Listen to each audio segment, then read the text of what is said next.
బీసీల ఆత్మగౌరవం కోసం, బీసీల అస్తిత్వం కోసం మన BC7. నమస్తే, వెల్కమ్ టు BC7. నా పేరు కావ్య. 36 సంవత్సరాలుగా ప్రధానోపాధ్యాయులుగా పనిచేసి స్వచ్ఛంద పదవి విరమణ చేసినటువంటి వెనుకబడిన కులాల సమైక్య BCF స్థాపించిన అధ్యక్షులు నాగరమోని చెన్నారాములు గారు ఈరోజు మనతో స్టూడియోలో ఉన్నారు. నమస్కారం సార్. నమస్కారం.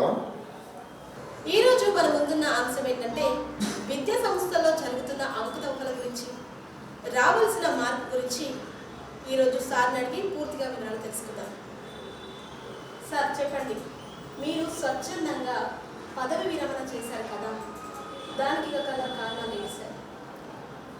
నేను పదవి విరమణ చేయడానికి ముఖ్యమైన కారణం ఏమిటంటే సమాజంలో ఉండేటువంటి అనేక సమస్యలను పరిష్కరించడం కోసం, సమాజంలో ఉన్న లోపాలను సవరించడం కోసం, ఒక నూతన సమాజం యొక్క ఏర్పాటు కోసం, ఆవిర్భవించడం కోసం, మేము ఆశయం కోసం నా యొక్క జీవితాన్ని త్యాగం చేస్తూ 1,50,000 రూపాయల జీతం ఉన్నప్పటికీ కూడా వదిలిపెట్టేసి నేను బీసీల యొక్క సంక్షేమం కోసం 79 సంవత్సరాలుగా బీసీలు పడుతున్నటువంటి ఇబ్బంది గురించి, 79 సంవత్సరాలుగా బీసీలు తమ హక్కులను కోల్పోయి కనీసం విద్యా, ఉద్యోగ, రాజకీయ రంగాల్లో రిజర్వేషన్లు పొందలేనటువంటి పరిస్థితి వచ్చింది కాబట్టి వాటిని సాధించడం కోసం ఒక ఉద్యోగిగా ఉంటే వాళ్ళ కింద సబార్డినేట్గా ఉన్నప్పుడు నేను ప్రశ్నించేటువంటి పరిస్థితి ఉండదు కాబట్టి నేను స్వతంత్రంగా తలుచుకున్నా కాబట్టి నేను జాబ్కి రిజైన్ చేసి ఫుల్ టైం పనిచేస్తూ BCFలో BCF నేతృత్వంలో BCF బ్యానర్ పైన బీసీల సమస్యల పైన పోరాటం చేయడం జరుగుతుంది. సరే సార్. సార్, మీరు పదవి విరమణ చేసినప్పుడు మీ జీతం 1,50,000 అన్నారు కదా, అదే 1,50,000 జీతాన్ని మీరు కొంతమంది పేద పిల్లలకు ఏదైనా సహాయం చేయగలరు కదా, మీరు అలా చేయకుండా పదవి విరమణ చేసి సో వీళ్ళు మాలాంటి విద్యార్థుల కోసం, ఇంకా ఏంటంటే వెనుకబడిన కులాల కోసం చాలా పోరాటాలు చేస్తున్నారు కదా, ఎందుకు సార్ అదే మనీతో, అదే డబ్బులతో మీరు కొంతమంది పేద విద్యార్థులకు కూడా విద్యను చెప్పించే అంత స్తోమత ఉంది కదా, సో మీరు అలా చేయకుండా ఇలా పోరాటం చేయడానికి కదా కారణాలు? కావ్య, నేను ముందే చెప్పాను ఏమిటంటే నేను ముందుగా నా బంధనాలు విముక్తి చేసుకోవాలనుకున్నాను. అంటే వాళ్ళకు ఒక ఆఫీసర్ల కింద పనిచేయడం అనేటువంటిది వాళ్ళ కింద సబార్డినేట్గా పనిచేసినప్పుడు వాళ్ళు చెప్పినట్లు నాకు వస్తుంది. అదే నేను నా జీతానికి రాజీనామా చేసేసి నేను స్వచ్ఛందంగా స్వేచ్ఛగా ఉంటే నేను ఎవరినైనా ప్రశ్నించవచ్చు, ముఖ్యమంత్రిని ప్రశ్నించవచ్చు, ప్రధానమంత్రిని కూడా ప్రశ్నించేటువంటి హక్కు నాకు ఉంటుంది. ఒక ఉద్యోగిగా ఉన్నప్పుడు నాకు కొన్ని పరిమితులు ఉంటాయి. అందుకోసం మొట్టమొదటి రాజీనామా చేయడానికి కారణం అది. రెండవది ఏంటంటే నేను నా 36 సంవత్సరాల జీవితకాలంలో నా తండాతో నా యొక్క ఉపాధ్యాయ జీవితం ప్రారంభమైంది. మరి తండాలో ఉన్నటువంటి విద్యార్థుల యొక్క సమస్యలపైన, విద్యార్థుల కోసము ఎంతో కృషి చేసి మీరు అన్నట్లుగా నా జీవన పరిణామ క్రమంలో ఉపాధ్యాయ జీవితంలో ఎంతోమంది విద్యార్థులకు నా యొక్క జీతంను వాళ్ళకు ఖర్చు పెట్టి వాళ్ళను మంచిగా చదివించి మంచి హాస్టల్స్ పంపించి అట్లాంటి ప్రయత్నాలు 36 సంవత్సరాలు చేస్తూ వచ్చాను. కానీ ఇప్పుడు ఒక పీక్ స్టేజ్లో బీసీ సమాజం అనేటువంటిది ప్రమాద పంచుల్లో ఉంది. ఇప్పుడు కూడా నాలాంటి మేధావి అనేటువంటి వాడు మౌనం వహిస్తూ నా స్వార్థ ప్రయోజనాల కోసము, ఒక పాఠశాలకు పరిమితమై జీతం కోసము, కాసుల కోసము, రాసుల కోసము నేను ఉంటే సమాజం మొత్తం ధ్వంసమైపోయే పరిస్థితి వచ్చింది. కాబట్టి చివరి దశలో ఇప్పుడైనా గొంతెత్తకపోతే ఈ సమాజానికి రక్షణ ఇవ్వరు. కాబట్టి నేను బలి తీసుకున్నా సరే, కరిగిపోయే కొవ్వొత్తిలాగా ఉన్నా సరే నేను ఈ సమాజానికి వెలుగు ఇవ్వదలుచుకున్నా కాబట్టి నేను రాజీనామా చేస్తాను. అదే అన్నమాట. సరే సార్, మీరు 36 సంవత్సరాల ప్రధానోపాధ్యాయులుగా పనిచేశారు. సో అప్పుడున్న ప్రభుత్వ పాఠశాల పరిస్థితి, ఇప్పుడున్న ప్రభుత్వ పాఠశాలల పరిస్థితి మీరు ఏం గమనించారు తేడాలు? అంటే పాఠశాలలో మనం పరిణామ క్రమంలో మనం గమనిస్తే మేము చదువుకున్నప్పుడు కానీ, అంటే దాదాపుగా ఒక 60 సంవత్సరాల క్రితము అప్పుడు చదువుకునే వాళ్ళ సంఖ్య తక్కువ. ఎందుకు అంటే చదువు యొక్క విలువ కానీ, చదువుకోవాలనేటువంటి కోరిక కానీ ఆనాటి పరిస్థితి లేదు ప్రజలకు. ఆనాడు గ్రామాలలో ఉండేటువంటి ఇంత పట్టణ వ్యవస్థ లేదు. ఆనాడు మొత్తం గ్రామీణ వ్యవస్థనే. గ్రామాలలో భూస్వాములు, పెత్తందారులు, ఈ అగ్రకులాలకు సంబంధించిన రెడ్డిలు, రావులు, కామలు, వెరమలు, బీద కులాల వాళ్ళు చదువుకోవడం అనేటువంటిది వాళ్ళకి నచ్చదు. కాబట్టి చదువుకు పోకుండా వాళ్ళ పొలాలలో పని చేయించుకోవడం, వాళ్ళ ఇళ్లలో పని చేయించుకోవడం చేసేవాళ్ళు తప్ప అసలు చదువుకోవాలనేటువంటి సోయి ఈ బీసీలకు కానీ ఎస్సీ ఎస్టీలకు లేదన్నాడు. కాబట్టి తక్కువ మంది చదువుకునేవాళ్ళు. అప్పుడు తక్కువ మంది చదువుకుంటారు కాబట్టి ప్రభుత్వ పాఠశాలలు మాత్రమే ఉండేవి అన్నమాట. ఆ ఉన్న ప్రభుత్వ పాఠశాలలు వాళ్ళ పిల్లలు అగ్రకులాల పిల్లలు చదువుకున్నప్పుడేమో ప్రభుత్వ పాఠశాలలు చాలా మంచి క్వాలిటీతో ఉండేవి. అన్ని వనరులు వసతులు ఉండేవి. ఊరికి ఒక పాఠశాల ఉండేది, వాళ్ళు కొద్దిమంది చదివేది. మాలాంటి వాళ్ళం పోయి చదువుతున్నామంటే అప్పటికే వాళ్ళకు కళ్ళ మంట. అయినా కూడా మేము వాళ్ళకంటే మించి క్లాసులో ఫస్ట్ నుండి చదువుకొని పైకి వచ్చినాం. కాబట్టి ఆనాడు పాఠశాలలు తక్కువ, విద్యార్థుల సంఖ్య కూడా తక్కువ. కానీ ఇప్పుడు మారిన పరిస్థితులలో విద్య యొక్క అవసరాన్ని గుర్తించినటువంటి ప్రజలు, బీసీలు కావచ్చు, ఎస్సీలు, ఎస్టీలు, ఆదివాసీలు, మైనార్టీలు ఎవరైనా సరే విద్య యొక్క గొప్పతనాన్ని గుర్తించారు. ఎప్పుడు మహాత్మా జ్యోతిరావు పూలే గారు, సావిత్రిబాయి పూలే గారు, సమాజంలో ఉండేటువంటి ప్రజలు, ఈ అంటరాని ప్రజలు, వెలివాడల ప్రజలు, బీసీ, ఎస్సీ, ఎస్టీలు చదువుకోకపోతే, మెజారిటీ ప్రజలు చదువుకోకపోతే దేశం నాశనం అయిపోతుందని చెప్పి అందరూ చదువుకోవాలని చెప్పేసి వాళ్ళు సొంతంగా వాళ్ళ సొంత ఖర్చులతో పాఠశాలలు పెట్టి ప్రజలకు చదువు నేర్పించారు. అప్పటి నుంచి చదువు యొక్క విలువ అనేటువంటిది భారతదేశంలో గుర్తించినటువంటి బాబాసాహెబ్ అంబేద్కర్ చదువుకున్న తర్వాత ఆయన ఎంతో గొప్పవాడయ్యాడు, ఆయన ఎంతో గొప్పగా రాజ్యాంగాన్ని రచించాడు, ప్రపంచ మేధావిగా ఎట్లా మారిపోయాడు అనేటువంటి విషయము విద్య నేర్చుకుంటే ఇంత గొప్పగా మనం ఎదిగిపోతాం అనేటువంటి విషయం మనకు తెలిసిపోయింది. అప్పటి నుంచి మన బీసీ, ఎస్సీ, ఎస్టీలలో ఉండేటువంటి మేధావులు కానీ, గుర్తించిన చదువు విలువ గుర్తించినటువంటి వాళ్ళు కానీ వాళ్ళ పిల్లలను చదివించుకోవడం, వాళ్ళ కుటుంబాన్ని చదివించుకునేటువంటి ఒక సోయి తీసుకురావడం, చైతన్యం తీసుకురావడం అనేటువంటి ప్రారంభమైన తర్వాత, చదువుకునే వాళ్ళ సంఖ్య పెరిగిన తర్వాత ప్రభుత్వ పాఠశాలలో ఆ పెరిగిన సంఖ్యకు అనుగుణంగా ప్రభుత్వాలు అందుకోలేకపోతున్నాయి. కాబట్టి ఇంకోటి వాళ్ళు విద్యను వ్యాపారంగా మార్చి ప్రైవేట్ పాఠశాలల్లో నిరుద్యోగులు అనేటువంటి వాళ్ళు జీవనోపాధి కోసం సొంతంగా చిన్న చిన్న ప్రైవేట్ పాఠశాలలు పెట్టుకుంటూ వచ్చారు. ఈ సొంతంగా పెట్టుకుంటూ వచ్చిన పాఠశాలలను కూడా ఈ అగ్రకులాలకు సంబంధించినటువంటి వాళ్ళు తమ దగ్గర ఉన్నటువంటి డబ్బులు ఏం చేసారు, పెట్టుబడి పెట్టి వాళ్ళు కూడా వీళ్ళకు మించినటువంటి మంచి కార్పొరేట్ పాఠశాలలు స్థాపించుకుంటూ వచ్చారు. విద్య ఏమైపోయింది? వ్యాపారం అయిపోయింది. జీవనోభృత్యో లేకపోతే బోధనలో ఒక ఆశయం అనేది పోయి ఆశల కోసం, లక్ష్యం కోసం పనిచేసేది పోయి లక్షల కోసం పనిచేయడం అనేటువంటిది ప్రారంభమైంది. కాబట్టి ఇప్పుడు కార్పొరేట్ వ్యవస్థ, ప్రైవేట్ వ్యవస్థ ఉనికిలోకి వచ్చింది. అప్పటికి ఇప్పటికి ఇది తేడా మీరు అడిగినారు.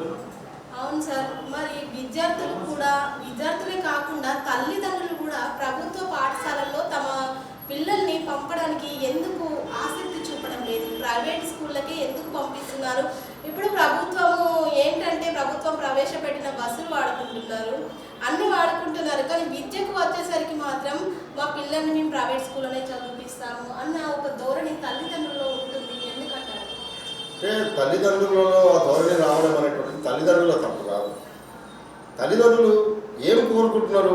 వాట్ దే ఆర్ ఎక్స్పెక్టింగ్ అంటే వాళ్ళు ఏం కోరుకుంటున్నారు అంటే మా పిల్లలు గొప్పగా చదువుకొని భవిష్యత్తులో గొప్ప వాళ్ళుగా అవుతారు, ఒక మంచి ఆఫీసర్స్ అవుతారు, మంచిగా విజ్ఞానవంతులు అవుతారు, సైంటిస్టులు అవుతారని ప్రతి చిన్న వాళ్ళకు కూడా, కూలి పని చేసుకునేటువంటి వాళ్ళకు కూడా చదువు విలువ అర్థమైపోయింది.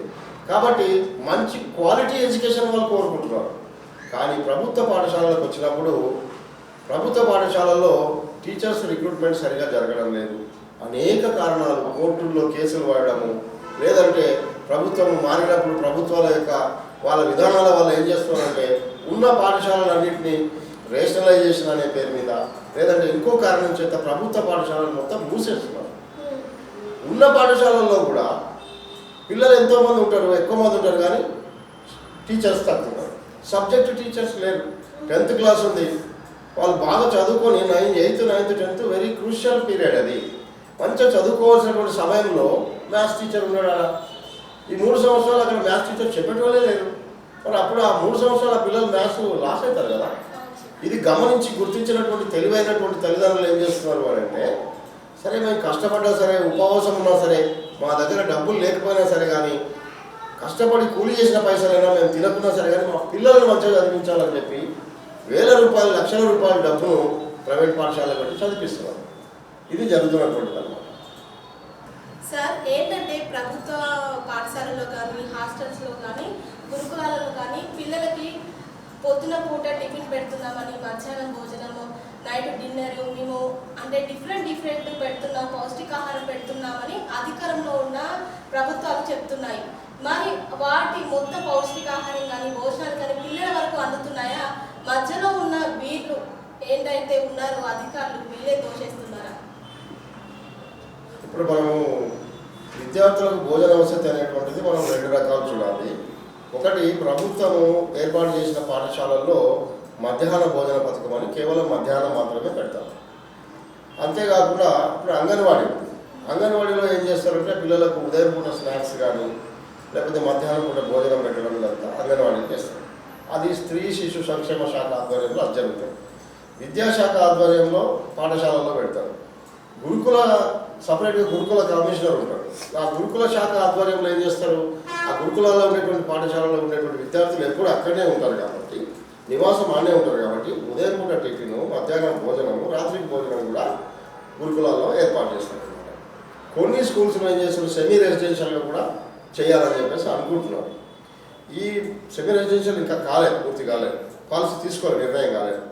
అయితే ప్రభుత్వ పాఠశాలల్లో ఏం చేస్తున్నారంటే, మనం బాగా గమనిస్తే అదే పార్లమెంట్లో లేకపోతే ఇంకెక్కడైనా మనం 5 స్టార్ హోటల్కి పోయి ఒక భోజనం మనం ఆలోచన చేస్తే ఒక 1000 రూపాయలు అవుతుంది ఒక భోజనానికి. కానీ పాఠశాలల్లో తినేటువంటి విద్యార్థికి ఎంత ఇస్తున్నారు అని అంటే కేవలం 10 రూపీస్ లోపలనే ఇస్తున్నారు. ఆ 10 రూపీస్లో గుడ్డుకి ఎంత ఖర్చు అవుతుంది, మనం బయట కొంటే గుడ్డుకి 5 రూపాయలు ఖర్చు అవుతుంది, బియ్యంకి ఎంత ఖర్చు అవుతాయి, కూరగాయలకు ఎంత ఖర్చు అవుతుంది. ఇవన్నీ ఎవరు ఖర్చు పెట్టాలి? మధ్యాహ్న భోజనం వండేటువంటి వర్కర్స్ పెట్టాలి ఖర్చు. పెట్టినప్పుడు వీళ్ళ ఛార్జీలేమో పెంచరు, బయట ధరలు మాత్రం పెరుగుతుంటాయి. అప్పుడు వాళ్ళు ఏం చేస్తారు, నష్టపోవడానికి కాదు కదా ఎవరు చేసేది. కాబట్టి వాళ్ళు ఏం చేస్తారు, ఒక రోజు 2 గుడ్లు ఎగ్గొడతారు, నాసిరకం భోజనం పెట్టడం, లేకపోతే కూరగాయలు ఏదో పప్పుచారు చేసి పోయడం. చేసినప్పటికి కూడా వాళ్ళు మళ్ళీ బిల్లు కోసం అని వెళ్ళినప్పుడు నెలల పాటు వాళ్ళకి బిల్లు రాదు. వాళ్ళేమో తెచ్చి ఖర్చు పెట్టి అప్పు తెచ్చి చేస్తారు కానీ బిల్లు రాదు. అట్లా నీ ఇష్టం ఉంటే వండు లేకుంటే లేదనే పరిస్థితి వచ్చినప్పుడు వీళ్ళు ఎట్లా బిల్లు ఇయ్యరు కాబట్టి, ఆ టీచర్స్ కూడా ముందరికి వచ్చి అడగారు కాబట్టి, ఇన్స్పెక్షన్ చెయ్యరు కాబట్టి, పైనుంచి వచ్చే ఆఫీసర్ కూడా ధైర్యంగా వాళ్ళ దగ్గరికి పోతే గయ్యమని వెళ్ళేస్తారు వంట వాళ్ళు, భయపడతారు. కాబట్టి వాళ్ళు రారు, వీళ్ళు క్వాలిటీ మెయింటైన్ చేయరు. ఇది ప్రభుత్వ పాఠశాలల పరిస్థితి. అంగన్వాడీ పరిస్థితి ఏంది, అంగన్వాడీకి సంబంధించి అక్కడ కూడా ఏంటంటే ఎంతో పౌష్టికాహారం ప్రభుత్వం నుంచి ఎంతో కొంత సమాజ్ బెటర్ వస్తుంటుంది. కానీ ఆ వచ్చినటువంటి ఆ ఫుడ్ను కూడా ఆ అంగన్వాడీ టీచర్స్కి ఏం చేస్తారు, ఒక అంగన్వాడీ టీచర్కి 60 పనులు చెప్తారు. ఆ 60 పనులలో వాళ్ళు మునకలు అయిపోయి వాళ్ళంతా బయట తిరుగుతుంటారు. అక్కడ ఉండేటువంటి ఆయాలో ఇంకెవరైనా వర్కర్స్ వాళ్ళ వీళ్ళు ఉంటే ఏం చేస్తారు అంటే ఆ భోజనాన్ని కూడా కొంచెం క్వాలిటీ దెబ్బతీసేటువంటి అవకాశం ఉంటుంది, సక్రమైన పంపిణీ జరగకపోవచ్చు అన్నమాట.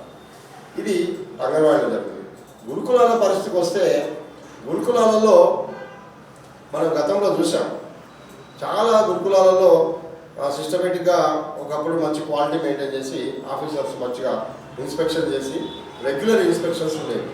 గురుకులాల ఇన్స్పెక్టర్స్ పోస్టులు కూడా ఖాళీ ఉన్నాయి, ఎంఈఓల పోస్టులు ఖాళీ ఉన్నాయి, డిఈఓల పోస్టులు ఖాళీ ఉన్నాయి. అవి ఫిలప్ చేయడం లేదు, కోర్టు కేసు పేరు మీద లేకపోతే ఇంకా ప్రభుత్వము వాటిని ఫిలప్ చేయడం లేదు కాబట్టి, ప్రమోషన్స్ ఇవ్వడం లేదు కాబట్టి అధికారులే ఉండటం లేదు. పర్యవేక్షణ అధికారులే లేకపోతే ఎవరు పర్యవేక్షిస్తారు? ఇది జరుగుతున్నటువంటి లోపం అన్నమాట. అందువల్ల ఏమవుతుంది, ఆ గురుకుల పాఠశాలల్లో వెళ్ళినటువంటి సందర్భంలో ఈ ఆఫీసర్స్కు అక్కడ ఉండేటువంటి ప్రిన్సిపల్స్కు మధ్య కొన్ని రిలేషన్స్ మెయింటైన్ చేస్తూ ఎవరు పర్యవేక్షించడం లేరు కాబట్టి వాళ్ళు వచ్చేది లేదు చూసేది లేదు. కాబట్టి ఇష్టారాజ్యంగా వాళ్ళు అట్లా క్వాలిటీ లేకుండా విద్యార్థులకు పెట్టడము. ఇంకోటి మనం గమనిస్తే గురుకుల పాఠశాలలో కూడా సొంత భవనాలు లేకపోవడమే కాకుండా వీళ్ళు నాసిరకం వస్తువులు ఇవ్వడము అదంతా ఒక సమస్య అయితే, ఉన్న పరిస్థితిలో కూడా ఆ ఎలుకలు వచ్చేసి అవి వచ్చేసి ఆ వస్తువులను ముట్టుకొని పాయిజన్ చేసి అయిపోతుంటారు. దానివల్ల కూడా విద్యార్థులు ఫుడ్ పాయిజన్ అయి చనిపోతుంటారు. తర్వాత వీళ్ళు క్వాలిటీ సక్రమంగా ఇవ్వకపోవడం వల్ల మంచి న్యూట్రిషన్ అనేది విద్యార్థులకు అందదు. ఇట్లా ఈ పర్యవేక్షణ లోపం లేదంటే చిత్తశుద్ధితో సరైనటువంటి మంచి పౌష్టికాహారాన్ని విద్యార్థులకు అందించకపోవడం, ఇవన్నీ కూడా మనం చూస్తున్నాం. అంటే ప్రభుత్వాల యొక్క విధానాల లోపం ఒకటైతే, ఉన్న విధానాలను కూడా పరిపాలించడానికి వాటిని పర్యవేక్షణ చేయడం కూడా చిత్తశుద్ధి అనేటువంటిది ఉండటం లేదు. అనేక లోపాలు ఉన్నాయి కాబట్టి ఈ రకంగా రాసి రకం ఉంటుంది. ఓకే సార్, మరి విద్యా హక్కు చట్టం 25% రిజర్వేషన్ ప్రవేశపెట్టింది బీసీ ఎస్సీ ఎస్టీ వాళ్ళకి. కానీ ప్రైవేట్ విద్యా సంస్థలు దాన్ని అమల్లోకి ఇంతవరకు తీసుకురాలేదు. దానికి గల కారణాలు ఏంటి సార్? సరే, మీరు అన్నట్లు రైట్ టు ఎడ్యుకేషన్ అనేటువంటిది పార్లమెంట్లో చట్టం చేయబడింది. ఎందుకంటే విద్య అనేటువంటిది ఒక హక్కు. రాజ్యాంగంలో మనము విద్యను ప్రాథమిక హక్కుగా మనం సూచించాలి ఆర్టికల్ 42 ప్రకారంగా. కాబట్టి తప్పనిసరిగా విద్యను ప్రాథమిక హక్కు చేయాలంటే దానికి ఒక చట్టం ఉంటే చేస్తారు, లేకపోతే ఎవరు చేయరు. దానికోసం అని చెప్పి పార్లమెంట్లో చట్టం చేయడం జరిగింది. ఈ చట్టం ప్రకారంగా ఒక నిర్ణయం తీసుకోవడం జరిగింది. గవర్నమెంట్ స్కూల్లో ఎట్లా గవర్నమెంట్ పిల్లలు చదువుతుంటారు, పేద పిల్లలు, బీసీ ఎస్సీ ఎస్టీ ఆదివాసుల పిల్లలు చదువుకుంటున్నారు. ధనవంతుల పిల్లలు చాలా తక్కువ అక్కడ వచ్చేది. ఒకవైపు ఈ భారతదేశంలో విద్య 2 భాగాలుగా విడిపోయింది. పేదల చదువు, ధనికుల చదువుగా విడిపోయింది. ఈ క్రమంలో ఆ కార్పొరేట్ పాఠశాలల్లో చదువుతున్నటువంటి క్రమంలో మరి ఆ కార్పొరేట్ పాఠశాల చదువు అనేది ఎవరికి చెందుతుంది? ఓన్లీ ధనిక వర్గానికే అందుతుంది. మరి పేద పిల్లలు కూడా ఆ చదువు అందాలి కదా. మరి అన్నప్పుడు తప్పనిసరిగా పేదలకు కూడా 25% ఇవ్వాలి. లా ఆఫ్ ఈక్వాలిటీ ప్రకారంగా, సమానత్వ చట్టం ప్రకారంగా బీసీ ఎస్సీ ఎస్టీ ఆదివాసీలకు కూడా ఎకనామికలీ బ్యాక్వర్డ్ ఉండేటువంటి వాళ్ళకు 25% ఇవ్వాలని అందులో చట్టంలో ఉంది. కానీ ఈ కార్పొరేట్ సంస్థలు ప్రభుత్వ అధినేతలు కుమ్మక్కై ఈ 25% కనుక ఇస్తే అది మొత్తం 2 రకాలైనటువంటి ఆలోచనలు.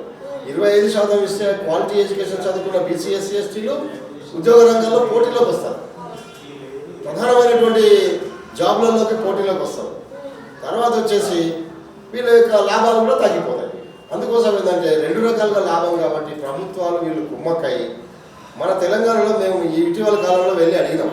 ఎందుకంటే మీరు 25% ఎందుకు అమలు చేస్తలేరని మేము వెళ్ళి అడిగితే వాళ్ళు ఏం చెప్పారంటే అసలు తెలంగాణ రాష్ట్రంలో దీనిపైన విధానపరమైనటువంటి నిర్ణయమే లేదు, ఒక రూల్స్ రెగ్యులేషన్స్ ఇంకా ఫ్రేమ్ చేయలేదని చెప్పి అన్నారు. మాకు నవ్వు వచ్చింది. తెలంగాణ రాష్ట్రం వచ్చి 12 సంవత్సరాలు 10 సంవత్సరాలు అయిపోయింది. మరి ఈ ప్రభుత్వం వచ్చి మళ్ళీ ఒక 2 సంవత్సరాలు గడిచిపోయింది. ఇంకా కూడా వీళ్ళకి విధానాలు రూపొందించేటువంటి తీరిక లేదనమాట. అంటే పేద ప్రజల చదువు పట్ల వీళ్ళకి ఎంత తీరిక ఉందో, ఎంత చిత్తశుద్ధి ఉందో మనకి ఇక్కడ అర్థమవుతుంది. కాబట్టి బీసీ ఎస్సీ ఎస్టీలుగా సంఘాలుగా ఉన్నటువంటి నాయకులు కానీ మేము బీసీ ఫెడరేషన్గా కూడా మేము ఏమనుకుంటున్నాం అంటే వచ్చే సంవత్సరం తప్పనిసరిగా ఎండాకాలంలోనే సెలవుల సమయంలోనే విధాన రూపకల్పన చేసి విద్యా సంవత్సరం ఆరంభం నాటికే రూపకల్పన చేసి అది రూల్స్ రెగ్యులేషన్స్ ఇవ్వాలి అని చెప్పి మేము కోరుతున్నాం. అట్లా ఇవ్వకపోతే వచ్చే సంవత్సరం విద్యా సంవత్సరం అంతా కూడా మేము ప్రారంభంలోనే పెద్ద ఎత్తున ఆందోళనలు చేసి ప్రైవేటు విద్యా సంస్థలు ఒక్కటి కూడా తెరవకుండా నడవకుండా మేము అడ్డుకునేటువంటి ప్రయత్నం చేస్తాం. ఇదన్నమాట. కాబట్టి 25% ఇవ్వాలి. ఓకే సార్, ఎడ్యుకేషన్లో బడ్జెట్లో 12% ప్రవేశపెడితే విద్యా సంస్థల్లో మార్పు వస్తుందని, విద్యా వ్యవస్థలో మార్పు వస్తుందని తెలిసిన ప్రభుత్వం మాత్రం 6-7% పరిమితం చేస్తుంది. ఎందుకు సార్ ఈ వైఖరి ధోరణి? అంటే అవి ఇక్కడ మనం గమనించాల్సింది ఏంటంటే కొఠారి కమిషన్ వేసినప్పుడు కొఠారి కమిషన్ వాళ్ళు ఈ ప్రభుత్వాలకు సూచించారు 10% పైననే విద్యకు ఖర్చు పెట్టాల్సిన అవసరం ఉంది. అంటే విద్యకు ఎంతగా మంచిగా బడ్జెట్ ఖర్చు పెడితే ఆ డబ్బులతో సరైనటువంటి విద్యా ప్రమాణాలను పెంచవచ్చు అనే ఉద్దేశంతో బడ్జెట్ పెంచాలని వాళ్ళు సూచించారు. కానీ ప్రభుత్వాలు 79 సంవత్సరాలు గడిచినప్పటికీ విద్యార్థులకు సరైనటువంటి ప్రమాణాలతో కూడిన విద్యను అందించడంలో వాళ్ళకు రెసిడెన్షియల్ పాఠశాలల్లో భోజనాలు కావచ్చు, ల్యాబొరేటరీ సౌకర్యం కావచ్చు, లేదంటే పుస్తకాల పంపిణీ, ఇట్లాంటి అనేక విషయాలపైన ఖర్చు చేయడానికి 12% బడ్జెట్ ఉంటే, ఉదాహరణకు కేంద్రంలో 50 లక్షల కోట్ల పైనగా బడ్జెట్ ఉంది. 50 లక్షల కోట్లకు మనం 12% మనం అనుకున్నట్లయితే కష్టంగా 6 లక్షల కోట్లు పెట్టాలి బడ్జెట్కు. 6 లక్షల కోట్లు మొత్తం భారతదేశం అంతా కూడా 29 రాష్ట్రాలకు ఖర్చు పెడితే మరి ఎంతో కొంత మెరుగు జరుగుతుంది. కానీ ఇప్పుడున్న పరిస్థితుల్లో ఏంటంటే వాళ్ళు 5-6% కంటే ఎక్కువ పెంచడం, బడ్జెట్ కేటాయించడం లేదు. తెలంగాణ రాష్ట్రంలో కూడా అదే పరిస్థితి. కాబట్టి బడ్జెట్ పెంచడం అనేటువంటిది కంపల్సరీగా చేయాల్సిన అవసరం ఉంది. దానికోసం కూడా మేము బీసీ సంఘాలుగా, బీసీ ఫెడరేషన్గా ఈ రాష్ట్ర ప్రభుత్వానికి ఒక ఎడ్యుకేషన్ డిక్లరేషనే వచ్చే విద్యా సంవత్సరం మేము ఇవ్వాలనుకుంటున్నాం రాష్ట్ర ప్రభుత్వానికి.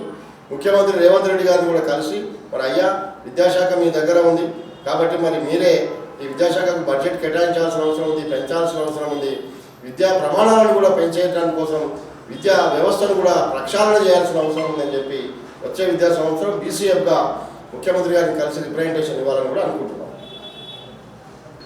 సార్, కార్పొరేట్ స్కూల్స్ కానీ కాలేజెస్ కానీ కనీస ప్రమాణాలు పాటించకుండా ప్రభుత్వం చూసి చూడనట్లు వ్యవహరిస్తుంది, ఎందుకంటారు?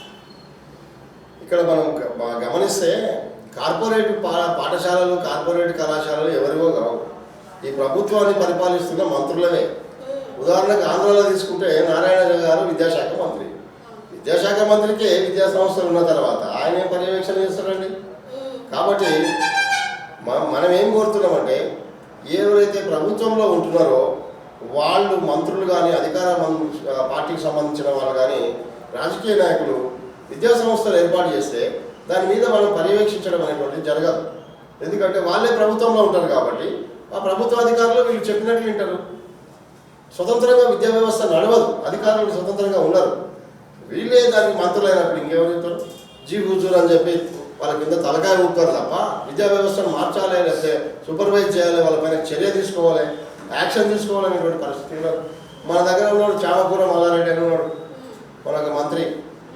ఆయన అసెంబ్లీలో మాట్లాడుతుంటే మాకు నవ్వు వస్తుంది, అసలు ఈయన విద్యాశాఖ మంత్రి అని చెప్పేసి. ఆయనకు విశ్వవిద్యాలయాలు ఉన్నాయి, కళాశాలలు ఉన్నాయి, ఇంజనీరింగ్ కళాశాలలు ఉన్నాయి. పరిస్థితి ఏంటంటే ఆయన మంత్రిగా ఉన్నప్పుడు ఆ ప్రభుత్వం ఆయనకు సంబంధించినటువంటి ఆయననే ఆ ప్రభుత్వానికి చందాలు ఇస్తాడు. ఆయన ఎందుకు ఇన్స్పెక్షన్ చేస్తాడు? చెయ్యాలి. కాబట్టి వ్యవస్థలో నడుస్తున్న లోపాలు ఇవి అన్నమాట. ఎవరైనా సరే కానీ సిస్టమేటిక్గా క్రమశిక్షణగా దానిపైన సూపర్వైజ్ చేసి వాళ్ళను ఇన్స్పెక్షన్ చేస్తే మంచిది. అది చెయ్యాలి, అట్లా పక్షపాతం ఉంటుంది అంతే. అది జరుగుతుంది లోపం. సార్, ప్రభుత్వ పాఠశాలలో చదువుతున్న విద్యార్థులు ప్రభుత్వ ఉద్యోగాలు పొందడానికి ఆసక్తి చూపుతున్నారు ప్రభుత్వ ఉద్యోగాలు. కానీ ప్రైవేట్ స్కూల్లో చదువుకున్న విద్యార్థులు కానీ ప్రైవేట్ కళాశాలలో చదువుకున్న విద్యార్థులు కానీ ప్రభుత్వ ఉద్యోగాలు చేయడానికి ఆసక్తి చూపడం ఎందుకు సార్? కావ్య, మీరు అనుకుంటున్నది పొరపాటు. ఎందుకంటే ప్రైవేటు పాఠశాలల్లో చదివినటువంటి వాళ్ళు ప్రభుత్వ ఉద్యోగాలకు వస్తలేరు అనేది కరెక్ట్ కాదు. వస్తున్నారు. ఏ ఉద్యోగాలకు వస్తున్నారు? ఐఏఎస్, ఐపీఎస్, పెద్ద ఉద్యోగాలకు ప్రైవేట్ వాళ్ళే వస్తున్నారు. చిన్న చిన్న ఉద్యోగాలకు వాళ్ళు రావడం లేదు. అయితే ఈ ప్రభుత్వ పాఠశాలలో చదువుతున్నటువంటి విద్యార్థులు ఎవరైతే ఉన్నారో వాళ్ళు పేద పిల్లలు. వాళ్ళకి ఎట్లంటే ఏదో చిన్న ఉద్యోగం వస్తే చాలు పుట్టబోసుకోవాలి కాబట్టి అని చెప్పి ఏ చిన్న పిహెచ్డీ చేస్తున్న వాళ్ళు కూడా ప్రభుత్వ పాఠశాలలో చదివి లేదంటే ప్రైవేట్ పాఠశాలలో చదివి పిహెచ్డీలు చేస్తున్న వాళ్ళు ఇంకా హమాలి పని చేస్తున్నారు. సమాజంలో ఇప్పుడు కనిపిస్తుంది. ఆటో నడుపుకుంటున్నారు, తర్వాత ఈ స్విగ్గీలు, జొమాటోలు, ర్యాపిడోలలో పనిచేసుకుంటున్నారు. ఇది పరిస్థితి. కాబట్టి ఏంటంటే అట్లాంటి ఎవరైతే ఆ నిరుద్యోగులు ఉంటున్నారో, కుటుంబంలో పేదరికం ఉంటుందో, తల్లిదండ్రులు అప్పుల పాలై ఉంటారు, లేకపోతే అనారోగ్యం పాలై ఉంటారు. ఈ కారణం చేత ఏం చేస్తారంటే ఆ పిల్లల మీద భారం పడి తప్పనిసరిగా ఏదో ఉద్యోగం చేయాలనే దానికోసం ప్రభుత్వ ఉద్యోగాలు ఇవ్వకుండా దానికి ప్రయత్నం చేస్తున్నారు. ప్రభుత్వం కూడా అన్ని ఉద్యోగాలు ఫిలప్ చేయడం లేదు. ఏదో ఎలక్షన్లు వచ్చినప్పుడు ప్రజలు పోరాటం చేస్తే ప్రజల్లోకి నెగిటివ్ వస్తుంది అనుకున్నప్పుడు ఏవో కొన్ని నోటిఫికేషన్లు మనం ముఖాన పడేసి ఏదో ఒక 10,000 ఉద్యోగాలు ఉంటే లక్షల మంది విద్యార్థులు దానికి అప్లై చేసుకుంటారు. అప్పుడు వీళ్ళకి ఆ పిల్లల అప్లికేషన్ పైసలే బడ్జెట్కి విపరీతంగా జమ అయిపోతుంటాయి. వాళ్ళకి వచ్చే ఉద్యోగాలు తక్కువ, కానీ వాళ్ళు అప్లై చేసుకొని హైదరాబాద్లో వచ్చి తల్లిదండ్రుల యొక్క కమ్మలు, ముక్కు పుల్లలన్నీ అమ్మేసి ఇక్కడ కోచింగ్లు తీసుకొని రాత్రి పగలు కష్టపడి నిద్రగాసి కారమో గట్కమో దీని వాళ్ళు చదువుకుంటే చివరికి ఆ పేపర్లు లీకేజ్ అవుతుంటాయి. ఆ పేపర్ లీకేజ్ అయినటువంటి వాటి వల్ల ఏమైపోతుంది అని అంటే ధనవంతుల పిల్లలు, ప్రభుత్వంలో ఉన్నటువంటి వాళ్ళు దాంట్లో స్కామ్ చేసి వాళ్ళు ఉద్యోగాలు పొందుతున్నారు, ఈ పిల్లలు పొందలేకపోతున్నారు. అందువల్ల ఇంత పెద్ద పెద్ద ఉద్యోగాలకు పోటీ పడేదానికంటే ఏదో ప్రభుత్వం వేసే చిన్న చిన్న ఉద్యోగాల్లోకి వెళ్ళిపోతే బెస్ట్ అని చెప్పి ప్రభుత్వ పాఠశాల విద్యార్థులు దానికి పరిమితం అవుతున్నారు. కార్పొరేట్ పిల్లలు ఏం చేస్తున్నారు? మంచి చదువుకున్న వాళ్ళు ఆల్రెడీ వాళ్ళ తల్లిదండ్రులు మంత్రులు ఉంటారు, వాళ్ళు మంచి ఐఏఎస్ ఐపీఎస్ ఉంటారు, వాళ్ళు లేదంటే అఫీషియల్స్ ఉంటారు. వాళ్ళకు ఆ డిపార్ట్మెంట్తో సంబంధాలు ఉంటాయి కాబట్టి అక్కడ పైరవీలు చేసుకునేటువంటి అవకాశాలు మనం చూస్తున్నాం. పేపర్ లీకేజ్ చూస్తారేమో. ఇట్లాంటివన్నీ కార్పొరేట్ వాళ్ళు దృష్టి పెట్టి వాళ్ళు పెద్ద పెద్ద ఉద్యోగాల్లో వాళ్ళు ఉంటున్నారు, చిన్న చిన్న ఉద్యోగాల్లో ప్రభుత్వం ఎవరో ఒకరు. మన మధ్య చూసినాం ఒక ఆటో వ్యక్తి కూతురు మంచి ఆఫీసర్ అయిందని చెప్పి. అట్లా మనకు ఎక్కడో ఎవరో ఒకరు కనిపిస్తారు అంతే తప్ప మెజార్టీగా గవర్నమెంట్ స్కూల్లో చదువుతుంది. కాబట్టి ఈ విధానము పోవాలి, పోయి ఒక కామన్ ఎడ్యుకేషన్ సిస్టమ్ రావాలి. కామన్ ఎడ్యుకేషన్ సిస్టమ్ వస్తే ప్రభుత్వ ప్రైవేట్ అనేటువంటిది పోయి ప్రభుత్వమే మొత్తం పాఠశాలను హ్యాండ్ ఓవర్ చేసుకోవాలి. ఫిలిప్పీన్స్ అనే చిన్న దేశం, ఈ ఫిలిప్పీన్స్ అనేటువంటి చిన్న దేశంలో కానీ వెనిజులా అనేటువంటి దేశంలో కానీ మొత్తం ప్రభుత్వమే విద్యారంగాన్ని నడిపిస్తారు. ఆ పిల్లలందరికీ కూడా సమానమైనటువంటి విద్యను అందిస్తారు. ఇప్పుడు చైనాలో మొత్తం విద్యార్థులను అంతా ఏం చేస్తారు, ఆ విద్యార్థులందరూ కూడా ఆ దేశం యొక్క వనరులుగా సంపదగా చూస్తారు. ఆ పిల్లలను వీళ్ళు మా దేశ భవిష్యత్తు శాస్త్రవేత్తలు, వీళ్ళు మా దేశ భవిష్యత్తు గొప్ప నాయకులు, టెక్నీషియన్స్, లేదంటే కంప్యూటర్లో అద్భుతాలు సృష్టించేటువంటి వాళ్ళగా చూస్తారు చిన్నప్పుడే. కానీ మన దేశం అట్లా చూడడం లేదు. ఇక్కడ ఒక వివక్ష, పక్షపాతం, బీసీ ఎస్సీ ఎస్టీలు అనేటువంటి నిమ్న కులాలకు పేద కులాల పట్ల పక్షపాతం వహించడం వల్ల వాళ్ళకి సరైన విద్య అందించడం లేదు. అదే అగ్రకులాలకు సంబంధించినటువంటి వాళ్ళు డబ్బులు ఉండడం వల్ల, ఆస్తులు ఉండడం వల్ల వాళ్ళు ఏం చేస్తున్నారంటే మంచి విద్యను పొంది పైగా ప్రభుత్వంలో పైరవీలు చేసుకొని మంచి మంచి ఉద్యోగాలు పొందుతున్నారు. నువ్వు ఎంత కాదన్నా మేము ఈరోజు ఓపెన్ డిబేట్కి వస్తే మేము వాళ్ళతో ఆధారాలతో సహా మాట్లాడి చర్చించి వాళ్ళతో సవాలు విసరడానికి మేము సిద్ధంగా ఉన్నాం. అదే అన్నమాట. అంటే వివక్షతో కూడిన పరిస్థితి ప్రభుత్వంలో ఉంది. ప్రభుత్వ విధానం మారాలి. ప్రభుత్వ విధానం మారితేనే ఏంటంటే ఇంకా ఎంతోమంది విద్యకు అర్హులవుతారు, చాలా మందికి ఉద్యోగాలు కూడా వస్తాయి. ఇప్పుడు మనం చూసుకుంటుంటే చాలా మంది ఉద్యోగాలు రాక మీరు చెప్పినట్టుగా జొమాటో, స్విగ్గీ లేదా అమెజాన్ ఇలాంటి వాటిల్లో కూడా పనిచేస్తున్నారు. కానీ ప్రభుత్వం ఉద్యోగాలు ఉండి కూడా ఇవ్వట్లేదంటే ఇంకా ఆ ప్రభుత్వ ధోరణి మారాలి. బీసీ ఎస్సీ ఎస్టీ కులాల వారికి, అగ్ర కుల వర్ణన వాళ్ళకి, తక్కువ ఉన్న వాళ్ళకు మధ్య వివక్ష లేకుండా అందరూ సమానమేలాగా చూసుకుంటే మన విద్యా వ్యవస్థలో అయితే ఖచ్చితంగా మార్పు వస్తుంది. మనం తెలంగాణ రాష్ట్రంలో మనం పరిశీలించినట్లయితే ప్రైవేటు పాఠశాలల్లో సరైనటువంటి ఇన్స్పెక్షన్ కానీ ఆ విద్యార్థుల పట్ల సరైనటువంటి పర్యవేక్షణ కానీ లేకపోవడం వల్ల పెరిగినటువంటి సిలబస్, అంటే విద్యార్థుల స్థాయికి మించి సిలబస్ ఉండటం వల్ల విద్యార్థులు చదవలేకపోతున్నారు. ఈ ప్రైవేట్ పాఠశాలల వాళ్ళు కూడా ఆ సిలబస్ను పూర్తి చేయలేకపోతున్నారు.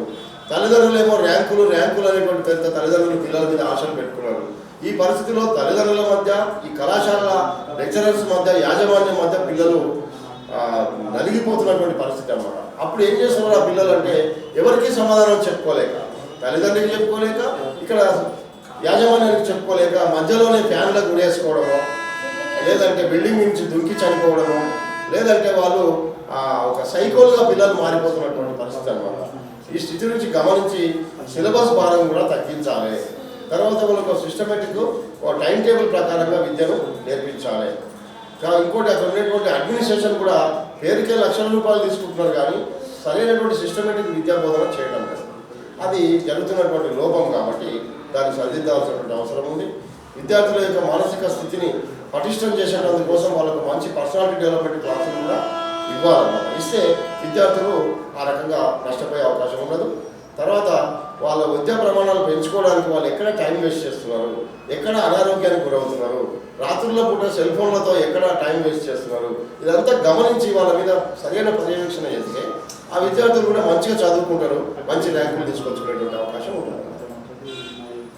చూశారు కదండి, సార్ 36 సంవత్సరాలు ప్రధానోపాధ్యాయులుగా పనిచేసి ఎంతో అనుభవం ఉండి విద్యా సంస్థల్లో జరుగుతున్న అవకతవకల గురించి, రావాల్సిన మార్పుల గురించి చాలా చక్కగా వివరించారు.